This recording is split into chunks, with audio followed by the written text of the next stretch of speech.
한 세공업자가 목사님을 찾아왔어요. 그리고 상담합니다. 목사님, 제가 과연 구원받은 사람인지 아닌지, 진짜인지 가짜인지 저 자신에 대해서 잘 모릅니다.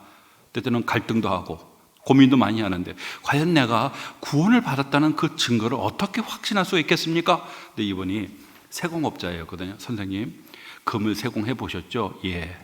그러면은 금 가운데 불순물이 들어있는지 아니는지, 순금인지 아닌지, 금의 함량을 어떻게 확인할 수 있습니까? 당연히 불 속에다, 뜨거운 불 속에다가 녹여서 그 속에 불순물이 다 태워지게 되어지고 순수한 금만 축출이 되죠. 그렇습니다. 선생님이 참된 그리스도인이 아닌지, 진짜 그리스도인이 아닌지는 바로 고난 가운데 하나님이 주시는 고난과 역경 속에서 흔들리지 아니하고 꿋꿋하게 믿음과 순종으로 신앙생활을 한다면 그것이 바로 선생님이 진짜 순금, 참된 그리스도인의 증거입니다. 여러분, 시금석이라는 말 알죠? 시금석. 시금석이라고 하는 것은 금이 진짜인지 아닌지, 금이 얼마나 함량되는지를 판단하는 돌이에요. 검은 돌입니다. 검은 돌. 그래서 이 금을 가지고, 여러분이 검은 돌을 가지고 금을 막 이렇게 비벼대면은요, 진짜 참된 그 금이 많이 함유가 되면 나름대로 아주 그 전문가들이 보는 특유의 색깔과 빛깔을 드러낸다고 합니다. 그런데 거기서 금이 함량이 좀 떨어지거나 조금 금이 질이 조금 떨어지면은요, 그 깊이 자체가 다르다고 합니다. 그걸 보고 판단을 내릴 수가 있다는 것이죠. 여러분, 우리는 참된 그리스도인입니까? 하나님의 구원받은 하나님의 백성이라는 것을 확신하고 있습니까? 오늘 예배 끝나고 저녁에 갔는데 편안히 눕다가 다음날 하나님의 부름을 받았을 때에 내가 하나님의 존전 앞에서 하나님을 찬양하고 하나님의 거룩하신 영광을 바라보며 기뻐할 수 있는 확신이 있습니까? 아니면 눈을 떴는데 가서는 안 곳에, 가서는 안 되는 곳에, 봐서는 안 되는 곳에 혹시 내 눈이 떠지는 것은 아닐까요? 우리 주님이 그런 말씀하셨죠. 주님, 구원받은 사람이 적습니까? 라고 말할 때 주님이 어떤 말씀하셨어요? 구원은 받은 자가 적다, 그렇게 얘기죠. 넓은 문으로 가지 말고 좁은 문으로 들어가라. 많은 사람들이 어떻습니까? 구원을 얻고자 하되, 여러분 어떻습니까? 참된 구원의 길인 좁은 문으로 걷기보다는 넓은 문으로 걸어간다. 오늘 제가 왜 이 말씀을 드리냐면은 오늘 우리가 함께 살펴볼 본문의 말씀이 바로 이 점을 얘기합니다. 바로 참된 그리스도인 누구인가? 오늘 사도 요한은 이 시금석을 지금 비벼대고 있습니다. 시금석으로 우리를 지금 얼마나 함량이 되고 있는가? 우리가 진짜 참된 그리스도인인가 아닌가? 아니면 불순물이 여전히 섞여 있는 갱신되어야 될, 회복되어야 될 존재인가? 아니면은 구원받지도 않았는데도 혼자서 오랫동안 자기 착각 속에 여러분 신앙생활을 하고 있는 것은 아닌가? 우리가 함께 살펴볼 이 3절과 6절의 이 말씀은 바로 우리가 과연 참된 그리스도인인지 이것을 판단하는 시금석이 되어지는 것이 3절에서 6절까지의 말씀이죠. 우리는 그동안에 여러분 1장 5절에서 2장 2절까지의 말씀을 통해 살펴봤죠. 사도 여러분 요한이 섬기는 이 공동체, 커다란 분란이 일어났죠. 같이 함께 호하하면서 믿음 생활하고 정말 시련과 역경을 같이 함께 이겨나갔던 같은 믿음의 동지라고 생각했던 성도들과 일부가 교회를 떨어져 나갔어요. 그들이 교회를 떨어나가는 게 뭡니까? 예수는 육체로 부활하신 것이 아니라는 거예요. 예수는 육체로 부활하신 것이 아니고 예수는 그리스도가 아니라는 거예요. 그러면서 교회 공동체에서 떨어져 나갔다 그냥 떨어져 나가겠습니까? 우리는 참된 하나님의 백성이고 너희들은 가짜야, 가짜. 그러다 보니 여러분 성도들 영적인 침체 가운데 있는 거예요. 전에는 정말 믿음이 뜨거웠고 정말 깊은 확신 가운데 거했는데 지금은 여러분 어떻습니까? 깊은 침체 가운데 빠져있는 이들을 회복시키기 위해서 보낸 편지가 바로 요한일서의 편지가 아니겠습니까? 그러면서 여러분 1장 5절에서 2장 2절까지는 저들의 가르침에 잘못된 가르침을 사도 요한이 하나하나 여러분 어떻습니까? 그들의 주장을 거론하면서 비판을 하는데 여러분 뭡니까? 여러분 우리는 하나님과 사귄다라고 말했어요. 근데 이들은 여러분 예수님을 육체로 오심을 부인하고 예수님이 그리스도이심을 부정하는 사람들이잖아요. 여러분 그렇게 되어지면은요 우리의 중대한 교리에 진리에 영향을 줍니다. 어떤 진리에 영향을 줄까요? 여러분 그들은 어떻게 주장하냐면 나사렛 예수가 세례 요한에게 세례를 받을 때 그때 이 그리스도의 영이 임재를 했다는 거예요. 그렇게 함께 하다가 십자가에서 죽으실 때에 옷을 홀홀 털어서 겉옷을 벗듯이 십자가에서 고난을 받을 때 그리스도의 예수의 몸에서 떠났다는 겁니다. 떠났다는 거예요. 그러면 33년 동안 이 땅에서 공적 생활을 했던 예수님은 누구입니까? 그들은 그리스도가 아니라고 보거든요. 껍데기만 입고 다닌 거니까 나사렛 예수, 인간 예수에 불과한 거죠. 여러분 이런 주장을 하게 되어지면 어떤 교리가 영향을 입게 되어지냐면요 바로 예수님이 인간의 몸을 입고 세례 요한에게 세례를 받으시고 공적 생애를 3년 살치다가 십자가에서 고난을 받으시고 주님이 십자가 죽으신 이유가 뭡니까? 속죄 사역이잖아요. 속죄. 죄를 사는 속죄 사역이 아닙니까? 세례 요한이 주저주저했어요. 내가 당신에게 세례를 받아야 되는데 왜 나에게 세례를 달라고 하십니까? 모든 의를 이루기 위함이다. 우리의 잃어버린 의를 회복시키기 위해서 주님이 의인이신 주님이 모든 우리의 죄짐을 다 짊어지시고 주님이 십자가에서 피 흘려 죽으신 것이 아니겠어요? 그런데 이걸 부정해버리면 예수님이 어떤 사역이 여러분 무너지게 되는 겁니까? 속죄 사역이 무너지게 되어지는 거고 예수님이 왜 속죄 사역했죠? 저와 여러분을 하나님과 화목케 하기 위함에 있는 거 아닙니까? 그것도 무너지게 되어진 거죠. 바로 이런 그들의 거짓된 가르침에 대해서 사도 요한이 하나하나 논박을 하는데 제일 먼저 뭡니까 여러분? 하나님은 빛이라 그러죠. 하나님은 빛이에요. 근데 그들은 하나님과 사귄다는 거예요. 중보자 대신 예수님이 없이 하나님과 교제하고 사귄다는 거예요. 그래서 여러분 1장 뭡니까 여러분 6절에 만약 우리가 하나님과 사귄다 하면서 그들이 어둠 가운데 향하고 또 8절에 보면은 죄가 없다고 말하고 10절에 보면 우리는 범죄하지 않는다는 거예요. 그러니까 하나를 부정해버리면 뭡니까 여러분? 도미노 현상이 일어나는 거예요. 도미노 현상이 일어나는 거예요. 예수님이 그리스도이심을 부정하는 그 순간 속죄교리는 여러분 예수님이 이 땅에 오신 목적이 뭐라고 했어요? 많은 사람들을 대속하기 위해서 오신 것이라고 했잖아요. 예수님이 오심의 목적이 완전히 무너져 버리는 거잖아요. 그 죄의 문제가 여러분 그러니까 그들이 뭐래요? 하나님과 예수님 없이 하나님과 교제한다는 겁니다. 그런데 속죄교리가 무너지니까 뭐예요? 우리 죄 없다. 우리는 죄를 범죄하지 않는다. 왜요? 속죄교리가 무너지니까. 만약에 그거를 인정하게 되면 중보자가 필요한 거고 대속자가 필요한 거 아닙니까? 근데 이걸 부정해 버리니까 도미노 현상처럼 다 무너져 버리는 거죠. 그 사도 요한이 뭐라고 말하는 겁니까, 여러분? 하나님과 사귀면 하나님은 성경에서 빛이라고 말씀하셨다면 너희들도 그 빛 가운데 행해야 되는데 빛 가운데 거기는커녕 어둠 가운데 거하는 너희가 무슨 하나님과 사귀는가? 그리고 빛 가운데 가까이 하면 어떻습니까? 우리들이 허물과죄가 드러나게 되고 우리가 그로 인해서 어때서 죄를 깨달으니까 어떻게 해요? 그 죄를 우리가 인정하고 회개하고 우리를 죄를 깨끗하게 하실 중보자 예수 그리스도를 의지하는 게 아니겠어요? 근데 그거를 그들이 부정하고 있다는 사실이죠. 그러나 우리는 어떻습니까? 우리는 빛 가운데 거하니까 빛 대신 주님을 가까이 하고 가까이 하면 우리들의 허물과 죄가 더 드러나죠. 그러면 어떻습니까? 성령 하나님이 깨닫게 해주시고 우리가 그 죄를 회개하고 우리의 중보자 되시고 대속자 되시는 예수님의 십자가를 붙들고 그 예수님의 십자가 피로 우리 죄를 성령 하나님이 깨끗게 하시는 것이 아니냐는 사실이죠. 오늘 우리가 여러분 3절에서 6절에 있는 말씀, 오늘 여러분 한글 성경에는 이로소라는 여러분 이 전치사구가 뒤에 등장하고 있죠. 그렇죠? 중간쯤에 등장합니다. 이게 이로써라는 표현을 많이 써요. 3절에도 이로써, 그리고 5절에도 보면은 이로써. 여러분 원문에 보면 카이 앤 토토 이렇게 있어요. 그리고 이로써 이렇게 돼 있어요. 이게 새로운 문장이 단락이 주제가 전환이 될 때 요 접속사를 여러분 사용합니다. 그러니까 오늘 3절에 중요한 변화가 있다는 뜻이에요.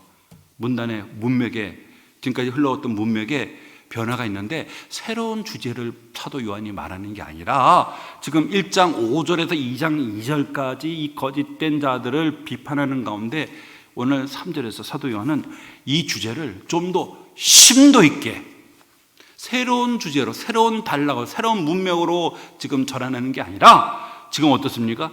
심도 있게 이 주제를 가지고 심도 있게 다루겠다는 겁니다.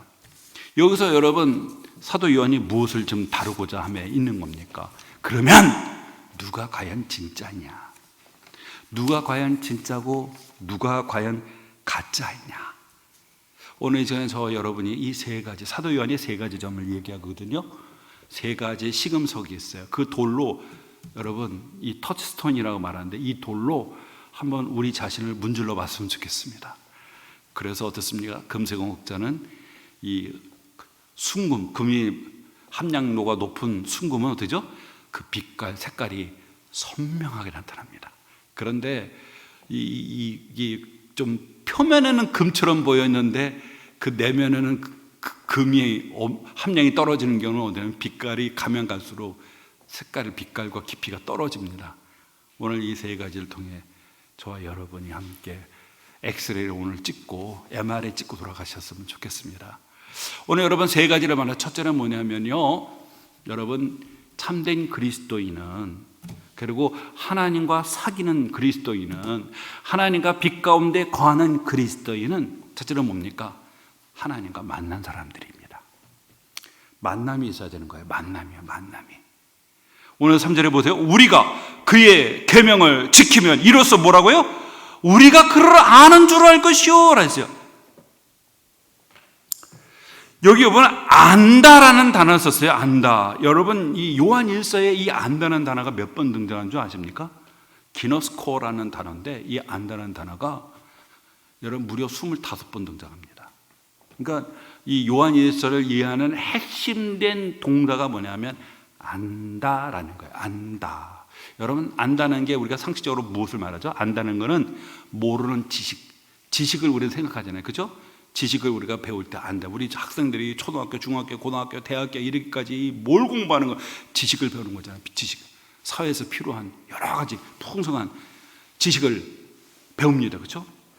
근데 오늘 보면 안다는 것은 그런 지적인 지식적인 암만이 아니라 오늘 본문에 안다는 것은 바로 인격적인 그리고 관계적인 표현을 뜻하는 겁니다.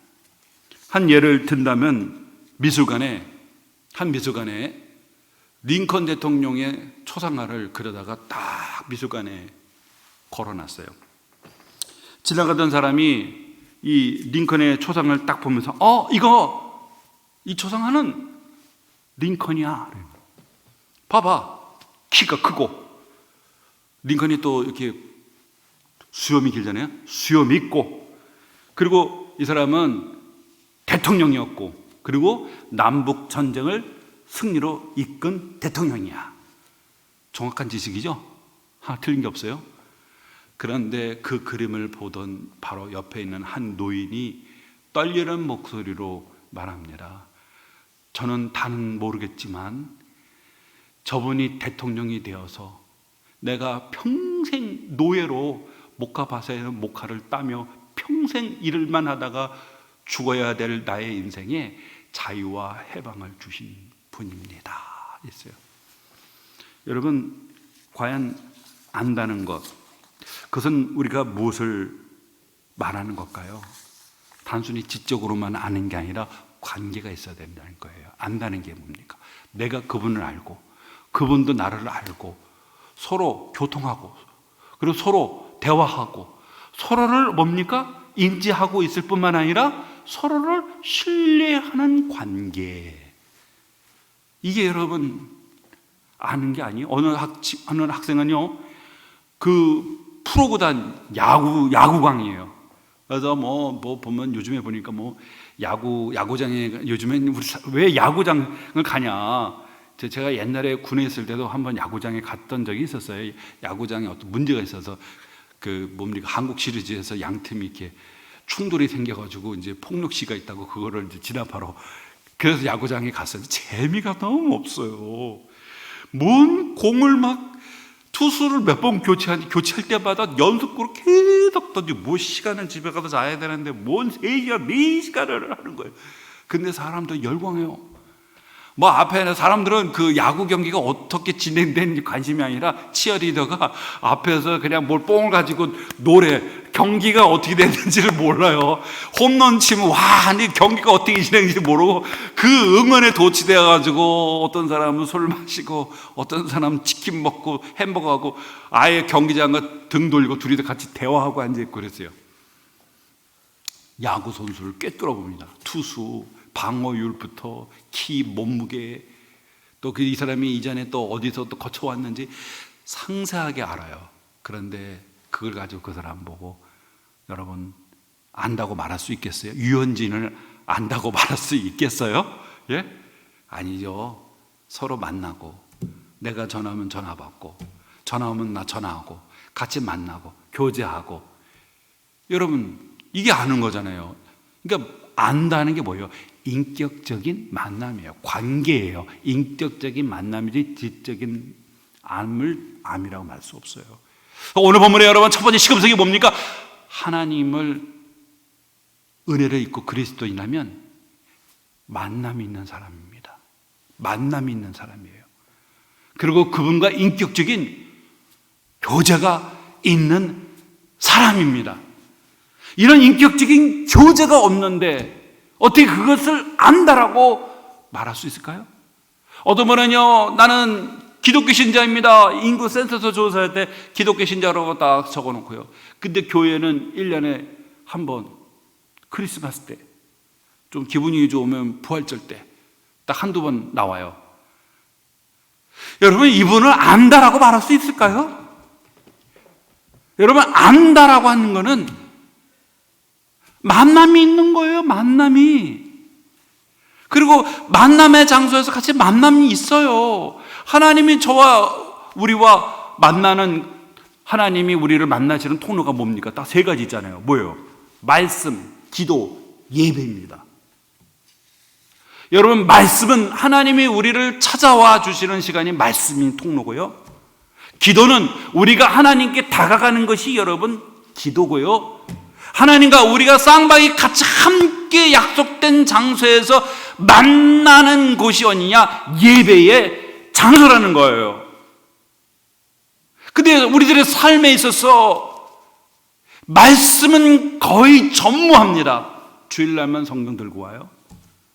주중에 거의 기도 없이 살다가 예배 때 잠깐 예배 시간에 성도들이 중보 기도할 때 그때 기도합니다.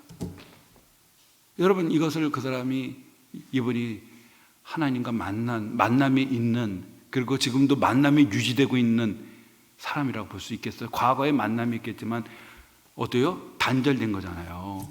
우리도 사람을 만나다가 관계가 깨지는 경우들이 있지 않습니까? 헤어지는 경우들도 있지 않습니까? 결혼한 부부도 결혼 생활하다가 3년, 5년, 7년, 10년 있다가 이혼한 사람도 있는데 그 이혼한 거잖아요. 하나님과 이혼한 거잖아요. 여러분 하나님과 만난 사람은 여러분 그 만남이 지금도 계속 유지되고 있는 줄로 믿습니다. 지금도 하나님은 말씀을 통해 저와 여러분을 찾아와 주시고요. 우리의 기도를 통해 하나님께서 우리 기도를 들으시고 예배 가운데 임재하셔서 저와 예배를 받으시고 우리와 영적으로 교제하기를 기뻐하시는 분이 바로 하나님이신 줄로 믿습니다. 두 번째로 시금석은 뭐냐면요, 순종이 있습니다. 여러분 3절에 보세요. 우리가 그의 계명을 지키면 이로써 우리가 그를 아는 줄로 알 것이요. 그를 아노라 하고 그의 계명을 지키지 아니한 자는 거짓말하는 자요 진리가 그 속에 있지 아니하되. 뭡니까 여러분? 지키면, 지키는 자. 여러분 뭡니까? 순종이 있는 사람입니다. 말씀에 순종이 있는 사람이에요. 아브라함이 하나님의 약속과 비전을 따라 갈대 우르에서 부름을 받을 때 아브라함이 어떻습니까 여러분? 노하지 않았죠? 아브라함은 하나님의 부름 앞에 내가 네게 지시한 땅으로 가라 할 때 아브라함은 갈대 우르를 떠나서 하나님이 지시한 곳으로 갔어요. 여러분 순종이 있습니다. 모세가 떨기나무의 부름을 받았을 때 여러 번의 거절이 있었지만 그러나 하나님께서 호통을 치면서 이스라엘 백성을 구원하고자 한다 할 때 모세는 하나님의 말씀에 순종해서 어디로 갑니까? 애굽으로 내려갑니다. 애굽으로 내려갑니다. 여러분 하나님과 만남이 있는 사람은 우리의 삶에 순종이 있습니다. 하나님의 말씀을 알아가면 알아갈수록 우리들의 삶 속에 순종의 풍성한 열매를 우리가 맺게 되는 줄로 믿습니다. 순종이 있어야 된다는 거예요. 순종이 있어야 된다는 거예요. 여러분 4절에 보시죠. 그를 아노라 하고 그의 계명을 지키지 아니하는 자는 거짓말하는 자요 진리가 그 속에 있지 아니하되 누구들 그의 말씀을 지키는 자는 하나님의 사랑이 참으로 그 속에서 온전하게 되었나니 이로써 우리가 그의 안에 있는 줄을 아노라 라고 말하고 있죠. 순종 속에 뭡니까? 하나님의 사랑이 우리 가운데 뭐예요? 온전하게 이루어지게 되어진다라고 오늘 본문이 여러분 우리에게 말하고 있는 것이 아니겠습니까? 어떤 청년이 늘 하나님을 만나고 싶었어요. 그래서 기도합니다. 하나님, 제게 당신을 보여주시고 저로 하여금 하나님의 살아계심을 느끼게 해달라고 그렇게 기도했어요. 그때 이 청년의 마음속에 이런 음성이 들렸어요. 너는 내 사랑을 본 적이 있느냐? 청년이 고개를 저었습니다.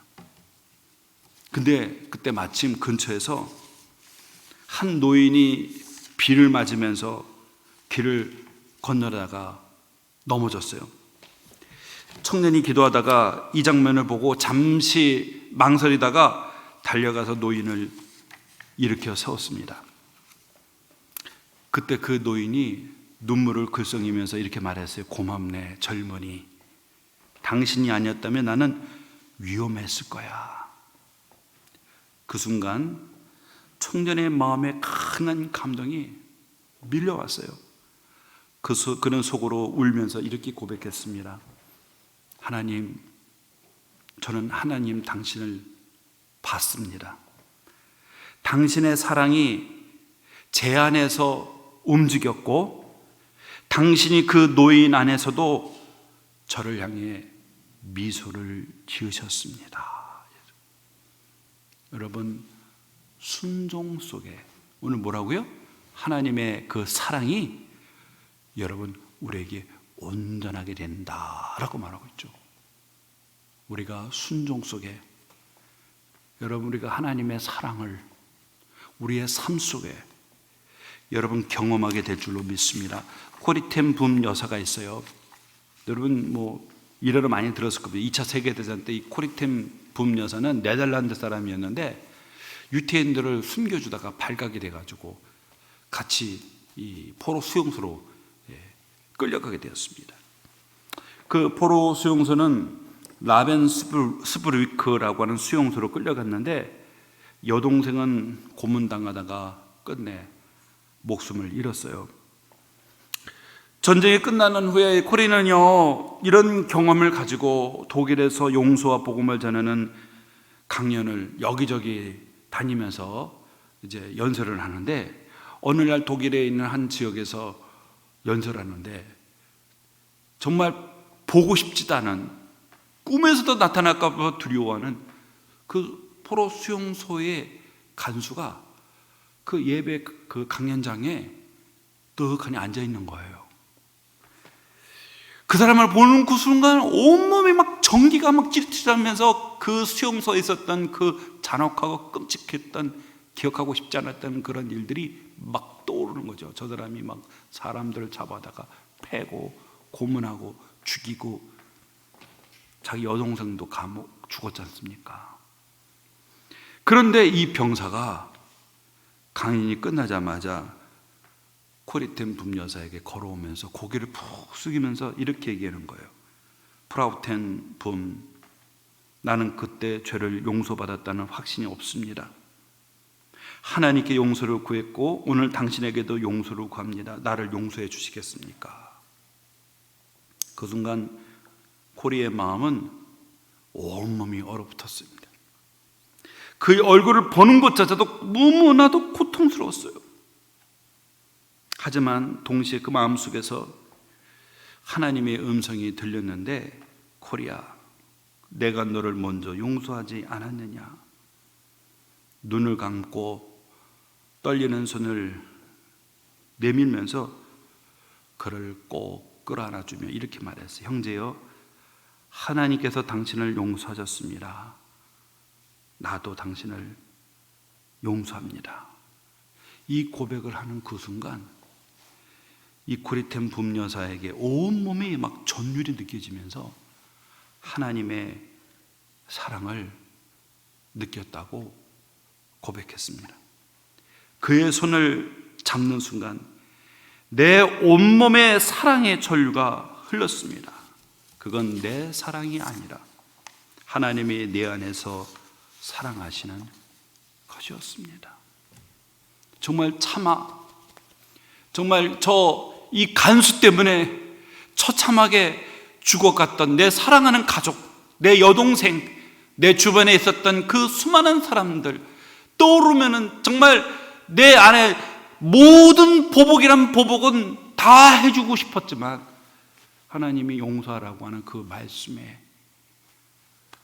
그 자신의 끌어오르는 그 분노를 가라앉히고 하나님이 용서라는 그 말씀에 순종하고 다가오는 그가 용서하고 끈안아 줬을 때에 하나님의 사랑이 강력한 이 전기볼트처럼 그의 몸을 전율케 했고 느끼게 해주셨다는 것.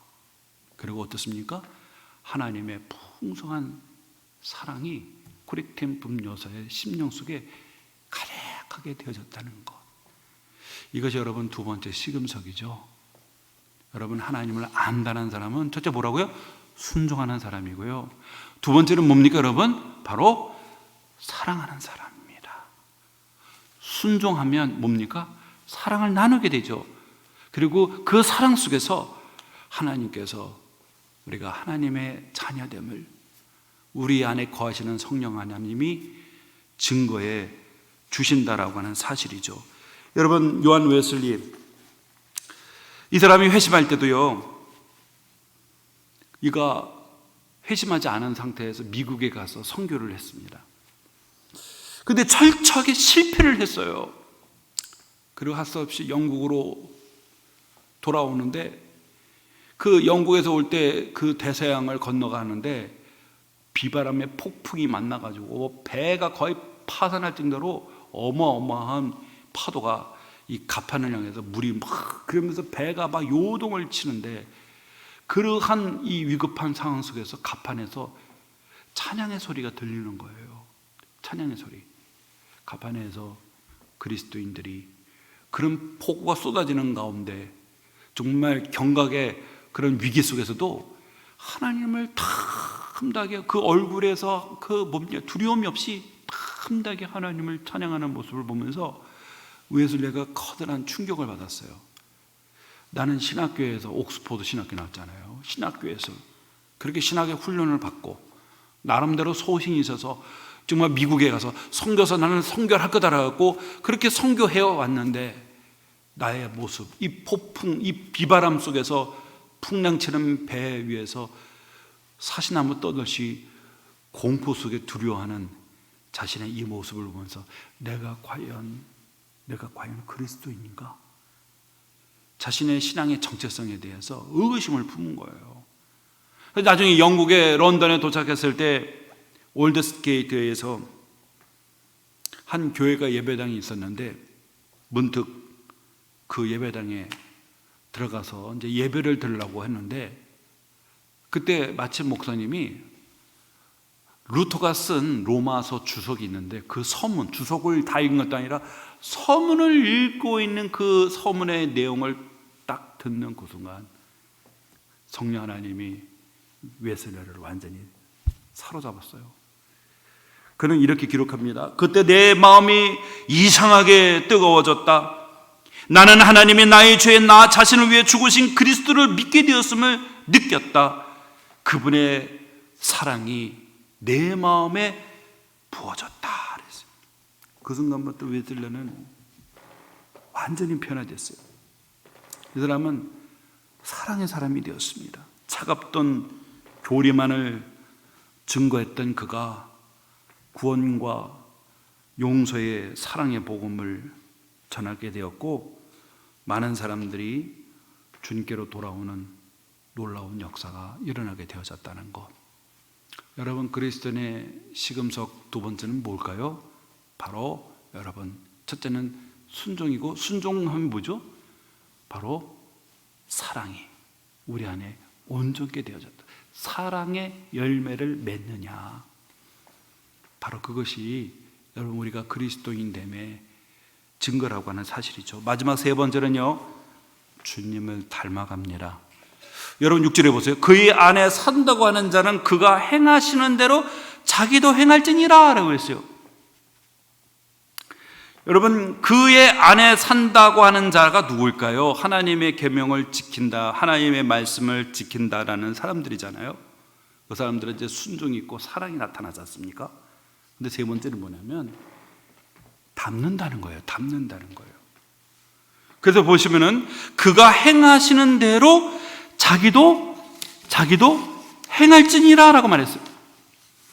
여러분, 우리가 요한복음에 그 12장에 보면 예수님이 제자들과 함께 다락방에서 모였을 때 제자들의 발을 씻겨주잖아요. 대야에다가 물을 채운 다음에 허리에다가 수건을 두르고 제자들의 발을 씻기려니까 베드로가 어떻게 이거 허르들엔 일은 종이 나는 건데 스승 되신 주님이 어떻게 우리의 발을 씻을 수 있느냐고. 너 그러면 나랑 아무런 상관이 없는 거다. 그랬더니 그러면 주님 발만 아니라 제 몸까지도 목욕시켜달라고. 그랬더니 주님 하시는 말씀은 이미 목욕한 자는 발만 씻으면 돼. 그러면서 제자들의 발을 다 씻겨주시고 나서 주님 뭐라 그랬죠? 내가 너희들에게 이 본을 보이는 것은 내가 너희들을 이렇게 섬긴 것 같이 너희들도 섬기는 자가 되라. 본을 따라 행하게 함에 있다. 본을 따라, 예수님 본을 보여줬잖아요. 샘플을 보여줬잖아요. 본을 따라 너희들 뭐라고요? 행하게 함에 있다. 뭐예요? 섬기라는 거죠. 섬기라는 거죠. 여러분, 분열 가운데 있는 빌립보 교회 사도 바울이 편지를 보내면서 2장 6절에 11절 그 유명한 찬송가, 너희는 이 마음을 품으라. 어떤 마음이요? 예수 그리스도의 마음을 품으라는 거예요. 그러면서 6절부터 11절까지 우리가 품어야 될 그리스도의 마음이 무엇인가를 설명해 주고 있죠. 그 부분이니까 원래는 하나님과 뭡니까? 그 하나님의 본체이시고 하나님과 동등한 분이지만 그것을 자신의 권리로 알고 주장하지 않냐고 뭡니까? 종의 형체 사람의 모양이 되셔서 사람이 되셔가지고 뭐예요? 죽기까지 복종하셨느니라. 이 마음이 뭐예요? 품어야 될 마음이 어떤 마음이에요? 주님의 겸손과 자기 희생이에요. 이 마음을 품으라 라고 말하잖아요. 여러분, 그리스도인 누구입니까? 그리스도인은 오늘 본문에 행한다라는 말이 있어요. 이 행한다는 말은 뭐냐면 걷는다는 뜻입니다. 걷는다. 보조를 맞춰서 걷는다는 뜻이에요. 그러니까 주님이 보여주셨던 그 본을 따라 우리도 어떻게 해요? 같이 동행하고 같이 걷고 그러면 어떻습니까? 닮아가는 거예요. 닮아가는 거예요. 여러분 아시다시피 모세가 시내산 꼭대기에 40일 동안 있으면서 하나님과 교제하고 내려오니까 어떤 현상이 벌어졌어요? 얼굴에서 영광을 입었잖아요. 그게 막 백성들이 그거 보고 막 두려워 떠는 거야. 하나님의 영광이 얼굴에 비치니까. 그래서 모세가 그걸 알고 수건을 가렸잖아요. 영광이 사라질 때까지. 40일 동안 시내산 꼭대기에서 하나님과 교제하고 내려오니까 하나님의 영광을 입었단 말이에요. 우리가 하나님과 주님과 함께 동행한다, 하나님과 사귄다고 하면 우리도 어떻습니까? 우리 내면에 변화가 있다는 거예요. 그분의 성품을 닮아간다는 사실이죠. 성령의 열매는 사랑과 희락과 화평과 오래 참음과 자비의 왕성과 충성과 온유와 절제라고 하는 이 성령의 이 열매를 여러분 우리도 닮아간다는 사실이죠. 우리 안에 그런 성령의 열매가 맺어져 가고 있습니까? 시간이 지나면 지날수록 사도 바울이 고린도후서 4장 16절에서 말하는 것처럼 우리의 겉사람은 낡아지나 우리의 속사람은 뭐라고요? 날마다 새로워져 간다 그러죠.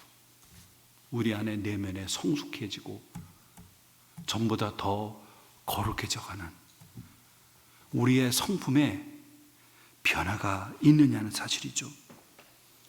여러분 링컨 대통령이 남북전쟁 끝나고 나면 그 다음에 뭐를 하죠?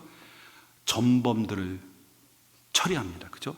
전쟁이 끝나면은 이제 전쟁을 일으킨 사람들을 책임을 물고 그죠? 사형을 시킵니다.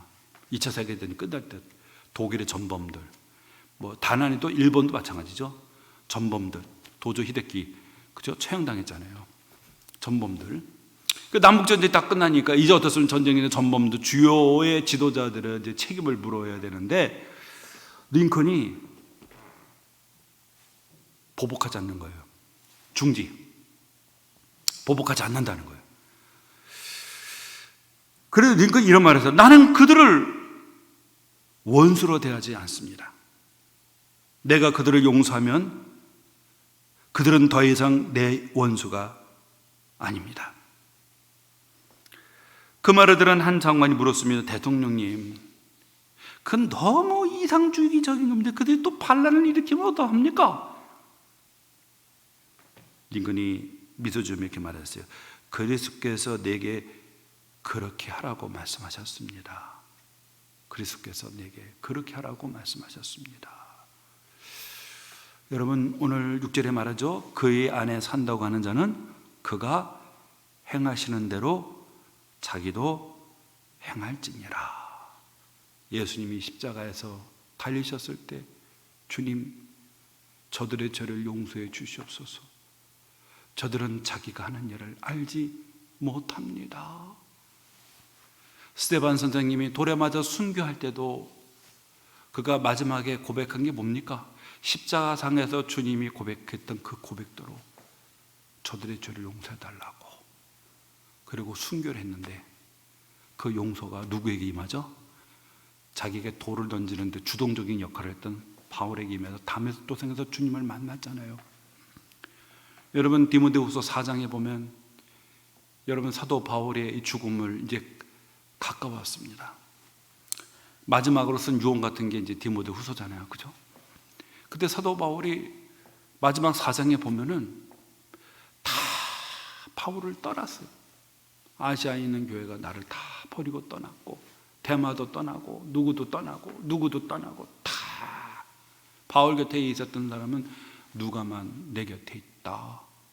넌 어서 겨울이 오기 전에 속히 내게로 와라. 바울 곁을 지킨 사람은 누가, 마가, 그리고 어땠습니까?